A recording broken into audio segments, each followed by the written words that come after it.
Naughty Dog and HBO, man. They did this shit again. Last of Us Season 2, Episode 2. It's called Through the Valley. Um, we already know what happens in this episode. I know people assume that it wasn't going to happen this episode, and it did happen this episode. They got rid of our boy Joel. Let me fix this real quick. They got rid of our boy Joel. Joel's gone. Um, and they delivered it in almost the same fashion they did in the game. Joel's dead. So if you didn't like it in the game, you ain't gonna like it in the show. I'll tell you that much. Uh, I happen to be somebody who loves the game because I love misery and torture uh, of oneself. That yeah. So I just finished watching that episode not too long ago. And yeah, my eyes were sweaty. I would say. Started sweating a little bit in the eye region, but it's okay. That happens from time to time. Jesus Christ. Um, yeah, bro. Let's talk about episode 2. So starts off with Abby having the nightmares, same nightmares she had in the game. Um, she's in the hospital hallway going towards the room where Joel did what he did, and she's talking to herself. So it's Abby from the past as a 19-year-old and Abby current day. And current day Abby is telling her to not go into the room because you're not going to like what you see.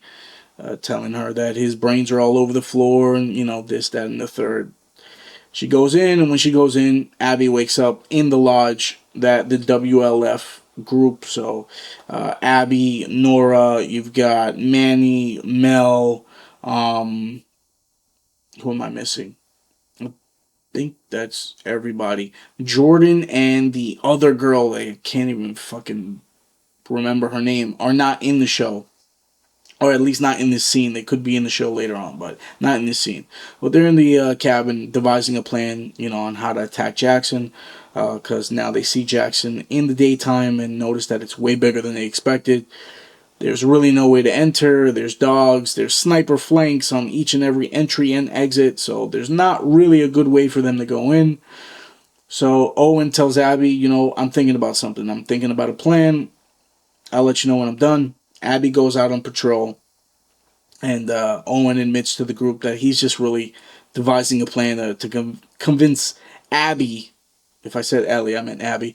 Convince Abby that they need to go back to where they originally, from. Just abort the plan. This is a suicide mission, basically. So while Abby's out on patrol, doing her little thing, she sees two people in the distance on horses. Decides to take it upon herself to move forward, track these people down, and see if she can kind of get a better idea. Because her plan originally was to capture somebody on patrol and then force them to give Joel's position. So, in the midst of following these two people, she falls down this snowy, mountainish kind of thing, and falls into a pit of dead and frozen infected. The frozen infected wake up, and they all start chasing her like in the game. So it's a big ass horde. It's a bigger horde actually. It feels like hundreds, as opposed to actually it was hundreds in the game too. So yeah, just the same amount pretty much. So she's running away. Goes through the gate just like in the game when the gate crashes down and she's crawling. She goes through that, and lo and behold, Joel Miller comes to her rescue. So he saves her. Takes her inside the building that he's in, slams the door, locks it, and then you hear Dina, because now in this rendition, they've changed it where Dina is actually on patrol with Joel and it's not Tommy. And that's how Joel's identity gets revealed. So Joel and Abby, when they go through this door, are on the second level. After he closes the door, Dina down below on the first level yells out for Joel. She's like, Joel, what's going on? Where are you? Are you okay? And Abby recognizes the name, puts two and two together. Okay, here he is. He's right in front of me. Just fucking landed in front of my on my lap here. So while the Horde is kind of breaking through the door, they're devising a plan. We can't stay here and we can't go back to Jackson. Abby convinces them, hey, I got some friends nearby. They've got weapons and blankets and ammo and all that stuff. You guys will be fine. Come with me. Yeah, come with me. So she convinces them, and Joel and Dina, hop on the horse, take Abby, and they move on to the lodge. And in between there, Ellie and Jesse are back in Jackson, about to go on patrol.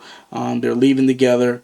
And in the midst of their conversation, kind of Jesse's annoying Ellie about this whole Joel conversation about what happened at the dance. And Ellie's getting pissed off, kind of annoyed because he keeps bringing it up. She's like, I don't really want to go on patrol with you. I'd rather go with Joel anyway. I'm going to go on patrol with Joel. He was like, that's nice, but he's already gone. And then he asks her, he's like, what, are you guys cool now? Did you guys make up or whatever? Because you just did that last night at the dance. You just shit on him in front of everybody. Did you guys make up?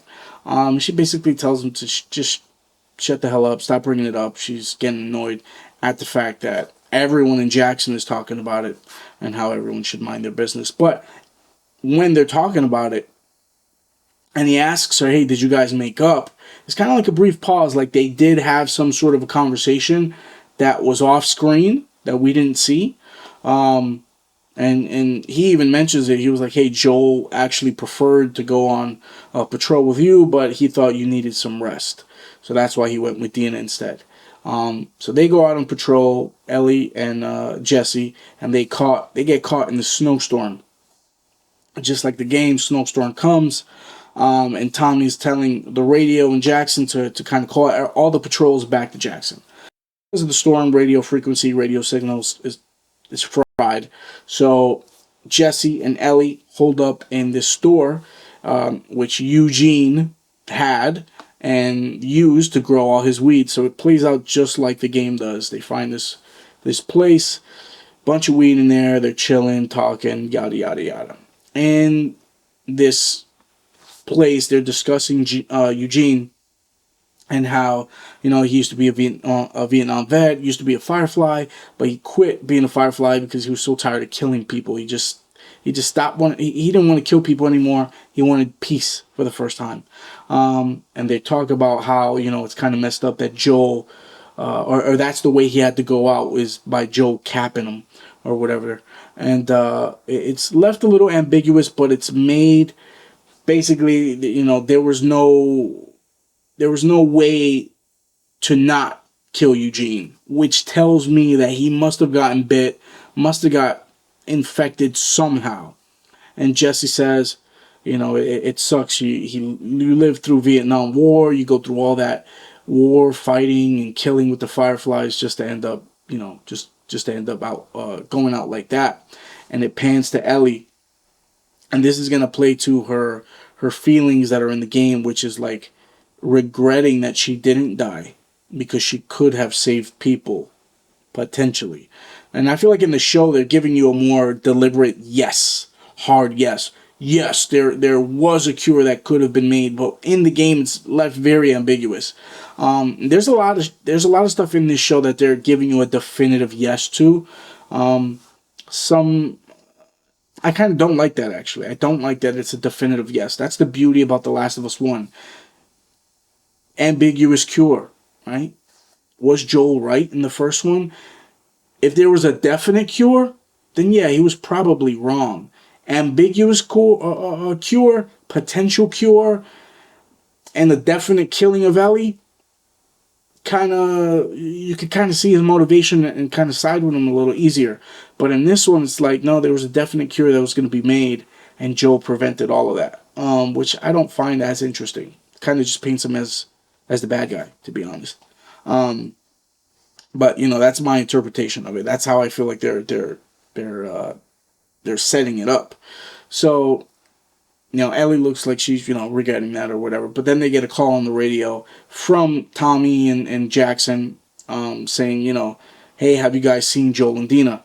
And they're like, no, why? Oh, we haven't seen them in an hour. They haven't responded in an hour. Go check up on them. So they dash out of there. They go do a little search and rescue for them. Jesse and Ellie split up. So this is cuts back to Joel, and there's a whole attack on Jackson at this point too. Infected are attacking Jackson. Tommy's leading the crew. They're building, they're at the fence. They're telling all the women and children, go into the basements, secure, hide yourselves. Let all the fighting, we'll handle all the fighting up here. Anyone who can fight will fight. So they've got, defenses set up. They've got trucks up against the gate. So if they try to ram down the gate, the infected, it's not going to work. They've got barrels of fucking, gasoline, oil drums or whatever on top. They're tossing them off as the infected come through, lighting them on fire. Gave me hard home vibes from Game of Thrones. Super, super hard home vibes, which I love. That's a fantastic episode. I think this episode right here is fantastic as well. So they light the fire there, and then you see a big-ass bloater in the distance running towards a different section of the wall. So all the infected follow him because they know he's going to breach through the wall. So they stop trying to breach the main gate. They run towards the bloater. Bloater breaks through. All hell breaks loose in fucking Jackson. So you got all the fighters on the street, snipers, riflemen. You got people with flamethrowers on the street kind of trying to hold it down. And that whole sequence was fantastic too. The visual effects, the special effects, everything was great in that scene. I think the attack on Jackson was a highlight, really big highlight of this episode. But the biggest highlight is when we cut back to Dina, Joel, and Abby. They get to the lodge. They group up with Abby's friends. So everyone's there. You've got Abby, Owen, Nora, Mel, Manny. They're all there. And Abby directs her squad, hey, take care of them as well, because they're throwing blankets on her to keep her warm. She's like, take care of them too. And Joel gets on the radio, reads back to Jackson. He's like, hey, you guys got weapons and ammo? Gear up. We're gonna be out of here in 3 minutes. We gotta go help Jackson out. And then she was like, oh, you don't worry, just like we'll Abby's like, don't worry, we'll group up or something like that. We can wait on that a little bit. And then she starts introducing everybody. So Dina doesn't necessarily give up Joel's identity to the group, to the WLF. She mistakenly gives it up, accidentally, really, because she's calling out for Joel. And it's really just coincidence, actually. She calls out for Joel, and Abby just happens to be there and hear Joel. So she puts 2 and 2 together, but she doesn't necessarily say, hey, this is Joel, like Tommy does in the game. So that is the change that I really, really love. And another change, too, before Ellie and Jesse leave Jackson, Bigot Sandwiches is not in the show, thank God. So they got rid of that line, which is great. The apology is still there, but the Bigot Sandwich line is completely gone, which is phenomenal. We don't need that crap in there. So that's gone. But Abby starts introducing the whole group. So she's like, this is Mel, that's Owen, that's Manny, that's Nora. And then, Dina, I think, introduces herself to Mel, or Abby says, oh, that's Dina. No, yeah, she introduces everybody. So she says, that's Dina. Mel's like, oh, Dina, nice to meet you, I'm Mel. And then she turns around and says, that's Joel. While Joel is on the radio looking at Jackson, so everyone's kind of behind him, she introduces Joel to the group. And they react, but because Joel's back is turned and he's focused on Jackson, which makes sense in this iteration as opposed to the game, his guard is let down for a real reason. Jackson is literally on fire in the distance, burning down, and Joel is like, more focused on getting contact with them, making sure his brother's safe, making sure his nephew's good to go, Maria's safe, making sure that Jackson is good. So while his back is turned, the WLF, they get into action.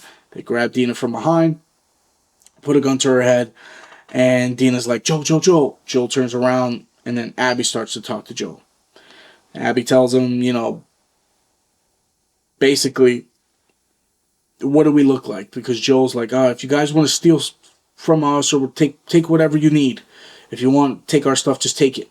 And Abby's like, what do we look like to you, raiders? And he's like, no. So she's like, okay, so what do we look like?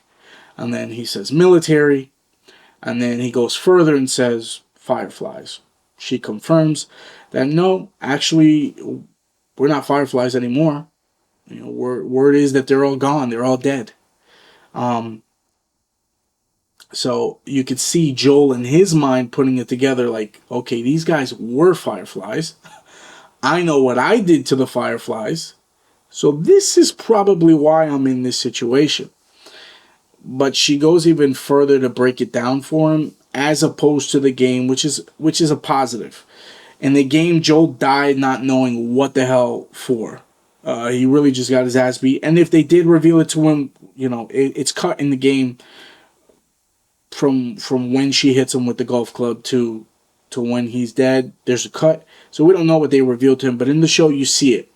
Abby reveals to him that you know you're the guy we're looking for. You're 6 foot tall. You've got this mark on your head. You're handsome, which they keep harping on Pedro Pascal being handsome. This is like I think the second time that they've said that, which is just weird. I guess it's just whatever. He's handsome, I guess, but confirming his identity, right? You are Joel. You're the Joel I'm looking for. So she asks him, "Be honest, and if you are honest, we'll let Dina live. If you are honest." And she asks him, "When was the last time you saw the Fireflies?" So he says, "Salt Lake," which is the last time he smoked them all in the hospital. She says, "Okay, cool. At least you're honest." And then he says something to her, and she turns around and blasts him in the kneecap with the shotgun. So it happens the same way. Blasts him in the kneecap. He falls down to the ground. She tells Mel to tourniquet his leg, and she reveals to him, asks him, "Do you know how many people you killed that day, or did you just kind of willy-nilly it? Did you not remember who you killed? You killed 18 soldiers and 1 doctor." And then you can see Joel, everything's kind of connecting in his mind, like, "Oh, you're probably related to the doctor." She says, "Yeah, that was my father. You killed him when I was 19," which is a great parallel to Ellie, because Ellie's currently 19 and she's about to experience the same thing that Abby experienced. But Abby breaks it down for him and says, I've joined this militia for 5 years. I've been basically hunting you down. And usually we have a code where we don't kill people who are unarmed and defenseless. But today I'm going to kill you because what you did, and this is what I mean, where they're kind of telling you how to feel about the situations. It's not left ambiguous. Abby states, and it's not verbatim, but I'm paraphrasing, what you did was basically anyone can see that what you did was wrong, is what she tells him, which is why I'm going to kill you. So she goes to the golf clubs in the corner, and she's about to say, "I've been waiting for this moment for a long time." Excuse me, I've got a stuffy nose. She says, "I've been waiting for this moment for a long time," and Joe immediately tells her, "I'll shut the fuck up and get it over with already." And then she goes to her line in the game, "You stupid old man, you don't get to rush this." Hits him on the fucking kneecap with the golf club. So she doesn't hit him over the head. She bashes in the kneecap that she already shot with the fucking shotgun, bashes in his goddamn kneecap with the goddamn golf club multiple times. And then we cut to Ellie. Ellie gets to the lodge, and it plays out pretty much the same way. She gets in, sneaks in through the door. When she finally sees what's happening here in terms of Joel getting beat up, because at this point, Abby's beating the shit out of him with her hands. So the golf club breaks. You could hear it break after the first couple swings. It breaks off. And then when Ellie shows up, Ellie is bloody-fisted, ground and pounding Joel. Slowly, though, beating him. Boom, boom, boom. And she comes to the door. She sees, she tries to shoot. Just like the game, I think Manny takes the gun from her. She slices Manny away. Then she gets fucking restrained, put on the ground, just like the game. And Owen goes up to Abby and says, "End it. All right, just end it. Let's get this over with." So Abby then takes the broken golf club. So the golf club is broken. The head of the golf club is gone. So all there is the handle and kind of the metallic aluminum part, whatever it is, with a pointy end. And Abby takes it while Ellie is screaming and pleading for Joel to get up. You see Joel slowly try, which I really love too. He tries to get up in this game very slowly, weak, beaten, bruised, battered. But for Ellie, again, he's willing to do anything. So he tries to get up for her, and Abby's just stabs him right in the neck with the golf club. I feel like he goes out more. He goes out more horrific in this. Like it's even crazier. I don't know. Like I'm still trying to determine whether it's worse in the game or here. In the game, she bashes his head open with the golf club. You know, you only see a shot of his head, but in this one, you see him vividly just stabbed in the neck. They leave. Ellie says, "I'm gonna kill you guys. I'm gonna kill all of you." They let her live, kick her in the stomach before they leave. And then you see Ellie crawl up to Joel's dead body, crying. He's lifeless, dead, in the same position that she left him in originally, just staring at Ellie. So, yeah. Then they end up leaving. They go back to Jackson. Jesse finds Ellie. They go back to Jackson. Her, Dina, and Jesse back on horseback, and then you see, they've wrapped Joel's body up in a blanket or a carpet or whatnot, and take him back to Jackson.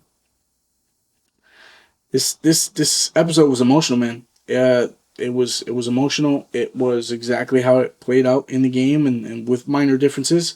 And I like the differences. I like the changes that they added. I like the changes that they implemented, minus the line of anyone can see that what you did was wrong. I don't like the idea of Joel being wrong, concrete. I like that being determined up to you, left up to you, the viewer. That's how the first game ended. It ended on a cliffhanger. It ended with, you either side with Joel or you don't side with Joel. But in this one, it's like, no, you did wrong. You shouldn't side with Joel. That's what this one goes. The original is you either side with Joel or you don't. This one is you shouldn't side with Joel. I don't like. I don't like that they are planting that in your mind. I side with Joel every single day of the week. Every single day of the week. I have children of my own, and I would go to those links and much more if something similar were to happen to them. So yeah, I'm never gonna side against Joel, and that's why these two games are very, very emotional. The characters you link to and you relate to so much, so strongly. Like Joel, I think any father could see themselves in Joel or Joel in themselves. Because when you love your children that much, there's no lengths that you wouldn't go to protect them, to make sure that they're safe and they're not harmed. And I think that's why this story is so impactful for many people. And I think that's why a lot of people hate part two, because they know that Joel is a good man, and it sucks to see Joel get done dirty like that. It sucks, but it is a reality of this world that they built. That's why I have no problem with the death of Joel. It makes it more impactful. You only care for things you care about, right? If we didn't care about Joel, his death wouldn't matter. But we all cared about Joel. So when he died, his death mattered. It meant something. And now we're gonna see how this plays out with Ellie and her journey on revenge and vengeance. So I'm really excited to see how they play the rest of the season out. I thought this episode was spot on, bang on the money. This episode gets a 5 out of 5 stars from me. Any day of the week, it was great. It was emotional. It was super authentic to the source material. Scenes pretty much done one for one, with slight changes that I do like, minus the one change that I feel like they're pushing on us, which is Joel is wrong. I will never believe Joel is wrong, but we'll see how that plays out too. That could be just this character telling us that it's wrong, and maybe throughout the season, Ellie can accept that. I don't know. Maybe they have to do it some way. It can't just be Joel is wrong. If they end the season with Joel is wrong, then I'm gonna be a little disappointed. But so far, this episode was fantastic. Definitely a big comeback and a big upgrade as opposed to episode 1, which was a very slow burn. And I don't think the rest of the season is going to be a slow burn. Not with what they just pulled off here. This episode was fantastic. I think next week is going to be a little slower, a little more, moment of silence, kind of grieving Joe's loss. And then we're going to go full steam ahead because the story that's ahead of us is intense, crazy, action packed, dark, gritty, and just misery inducing. And I'm here for it. I'm ready for it. So let me know how you felt about this episode down below. If you liked the video, smash the like button, subscribe to the channel. And yeah, you already know, man. I love you. Jesus Christ loves you. God bless you all. Peace.